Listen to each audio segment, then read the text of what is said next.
Hi. This video is going to be a primer about accents of Spanish aimed at foreign learners of Spanish.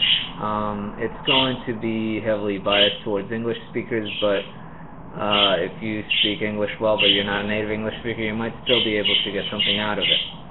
And towards the end, I'm also, and this is not just a primer, I'm going to do a little bit of pronunciation help / tutorial.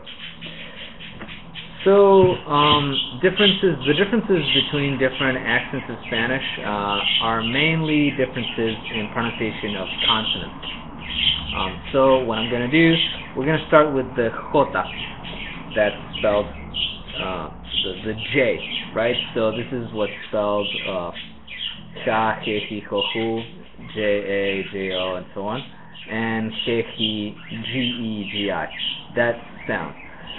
Depending on where the person is from, where the native speaker of Spanish is from, he's going to pronounce this J sound different. Let's start with Spain, the motherland. In Spain, this sound is pronounced in the central and northern part of the country, this sound is pronounced in a very guttural way, kind of like in Hebrew and Arabic.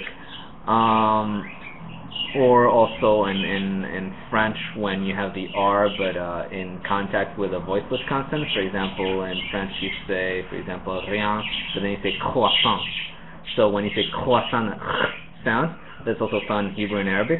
That's the J sound in accents of northern and central Spain. So if you hear somebody from, let's say, Madrid, say for example, joder, or gente, they're going to say joder gente, right? It's going to be a H sound in every position. If you can do this sound, more power to you. Basically, part of this, why I'm doing this primer, is to give you alternatives, because as a foreign learner, you have the ability to choose to have an eclectic accent if you want to, and also an accent that fits your possibilities. Some people have difficulty pronouncing certain sounds, and if you can't pronounce this particular version of this sound, maybe you can pronounce another version, and you can still be understandable. You don't necessarily need to have a consistent regional accent as a foreign learner. People will tolerate an eclectic accent. So in Spain, you have ja, jo, ju, je, ji, right? Joder, gente, and so on.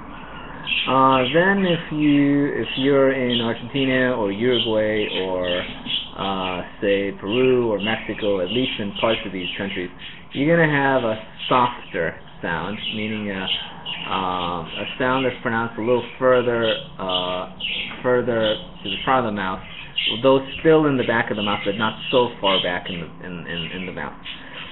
This is a velar sound, for those who know what that means, and it depends on the vowel that comes after, but let's say that in Argentina you would say ja, jo, ju, and then je, ji. So ja, jo, ju is fully velar, je, ji is more palatal. Although some people in Argentina will actually pronounce a h version, especially with like vowels that are further back in the mouth, so jo, ju. So it is an alternative, and I think it's something that exists in the language because of immigration from Spain and also immigration from the Middle East. Either way, you can say ja, jo, ju, je, ji, joder, gente, right? So it's a softer sound. This sound is found in German, in ach or ich, right?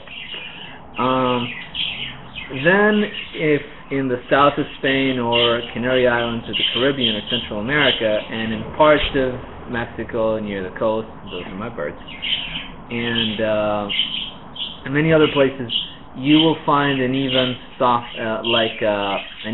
softer sounding version of the J, which is basically pronounced like an English H. So you will say ja, jo, ju, je, ji, joder, gente. This is usually the easiest sound for English speakers to pronounce because it is found in English. Just know as an English speaker that if you choose to pronounce it this way, there's nothing wrong with it because this is the way you pronounce it in several dialects of Spanish. And it will pose no comprehension problems for the person hearing you whatsoever. The one thing that you should remember is that sometimes English speakers will fully voice this sound, and then it will sound very tenuous, and it will almost tend to disappear, and sometimes you will drop it completely. So be careful, you don't want to drop it, because that will pose some pronunciation problems. Some of the typical examples are, for example, when people in America want to say the name Juan, instead of saying Juan, they say Juan, so they drop the H completely. You don't want to drop the J. If you pronounce it like an H, that is fine, but you don't want to drop it because that might give you some comprehension problems when you're speaking to people. Okay, so from that we go to the pronunciation of J and Elie, so Y when it's a consonant and a double L. Depending on where you are in the world and who you're speaking to, you will hear different versions of this. For example, in Spain, Mexico, Peru, and many other countries, you will hear something close to the English Y, but you will have two versions of this, depending on whether the sound is at the beginning of a phrase or between two vowels. So, for example, if you say lluvia with like a Mexican accent, you will say lluvia, but if you say ayer, A-Y-E-R, they will say ayer. So lluvia, ayer. So the version with lluvia is a little stronger. It's actually an affricate, and it's kind of between the Y sound and the J sound in English. It's neither one or the other. And then the sound between vowels is basically a Y sound in English. So lluvia, ayer. Then if you are in other places, you might hear the J sound for the Y and double L. So they will say lluvia, ayer, and so on. In other places like Argentina and Uruguay, you will either hear a J sound like in French or a sh sound like in English, like in show. The only difference between the English and this one is that in English usually the sh sound is rounding of the lips, and then in Argentina, Uruguay, depending on the speaker, it might not be rounded. So in my case, when I say ayer, there is no rounding of the lips. So you might hear this j, so lluvia, ayer, or lluvia, ayer. And it depends on the speaker, the age of the speaker, the region. There's a lot of factors there. And there's a lot of allophones there. You might hear a rounded version, people saying lluvia, ayer. You might hear a retroflex version, lluvia, ayer, and so on. There's many different versions here. So many different ways to pronounce Y and double L, J and Elie. And also, in some places, actually, these two sounds are pronounced in a different way. So, for example, in certain regions of Spain, there's a difference. People will say lluvia and ayer. And then, for example, in Misiones in Argentina, people will say lluvia and ayer. So you have the y sound for the double L and the j sound for the j or y. Okay, moving on, we come across there's a big split here between northern and central Spain and the rest of the world. You might be starting to notice that pattern. Northern and central, it's really kind of silly to talk about accent like the Spanish accent of Spain and Latin America. It's really because Spain is divided. Linguists and Spanish dialectologists usually refer to Atlantic Spanish, meaning Canary Islands, Andalusia, and Latin America as one unit, and then northern central Spain as the other big block. Even though, as you can see, there's many differences, regional differences, even if you split it up that way. Okay, so in northern and central Spain, there is a difference between, on the one hand, the sound of the F and on the other hand, the sound of the C and Z when the C is soft, that is when it's before E and I. So if you have with an S, sa, se, si, so, su, and then with a C, fe, si, and sa, to, su, with a Z. But even then, the sound of the S is not exactly the S sound that you find in English and in the Spanish of Latin America. Even it's not the same. In Bolivia, the S is slightly different. But we can say that the S from northern and central Spain is radically different. There are some exceptions. For example, people who are bilingual in Catalan might do a different S, which might be closer to the English S. As a general rule, you are safe doing the English S for the S. If you're going for a central Spanish, for a central northern Spanish accent, you might split. You might do your C's and Z's like th, like on the word think, and then you might do your S's either like the English S, and that is fine, or you can try to pronounce the actual northern central Spanish S, like in Madrid or in the north of Spain. Where it's more like an English sh, but not quite, but it's more similar to that than to the English S. So I'm not very good at. So to illustrate this, let me say a couple words. I'm not very good at doing the Spanish S, so this is as good as I can. This is as close as I can get. So for example, suelo. That's my accent. If I was a Spaniard from say Madrid, I would say suelo, and then zapato with a Z. A Spaniard would say zapato. So in those areas in northern central Spain, they differentiate between the S on the one hand and the C and the Z on the other hand.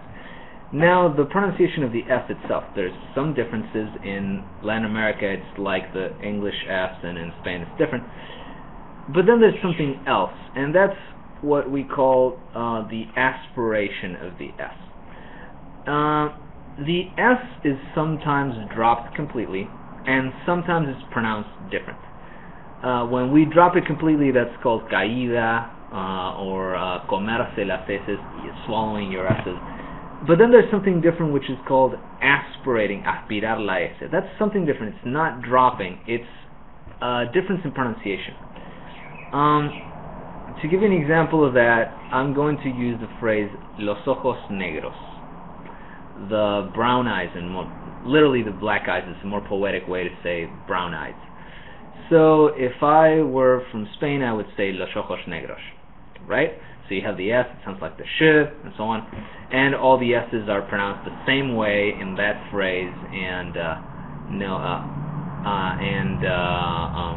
they're pronounced the same way. There's no difference in pronunciation depending on like the context of the S, what comes before, what comes after when you're saying it, what sounds come before and what sounds come after. Okay, so if I'm pronouncing that in a Peruvian or a Mexican accent, then the S before the N of negros will be voiced. So it will not sound like an English S, but like an English Z. So you will say los ojos negros. See the difference? Moving on, in my accent, in Rio Platense, in the Buenos Aires area in Uruguay, the S before the N will be aspirated. What does that mean? It means that it will be pronounced like an English H. So I will say los ojos negros. And then if I'm in Rosario, which is further away in Argentina, or in many other countries, like for example in the Caribbean and Central America and so on, the other S before the O of ojos will also look like an H. So if I'm from Rosario, like my parents, I will say los ojos negros, right? And then if I'm in the Caribbean, not only will I do this, but I also will pronounce the J of ojos like an H, so it will be los ojos negros. Interesting, right? Moving right along to other more regionally restricted differences. In some places, people will pronounce. My image is frozen, so let me see what's going on right here, and maybe I will end up making 2 videos today instead of 1. So if the image doesn't come back, let's just see if I can end the video now, and if I need more time, I will do a second part. So see you in a second.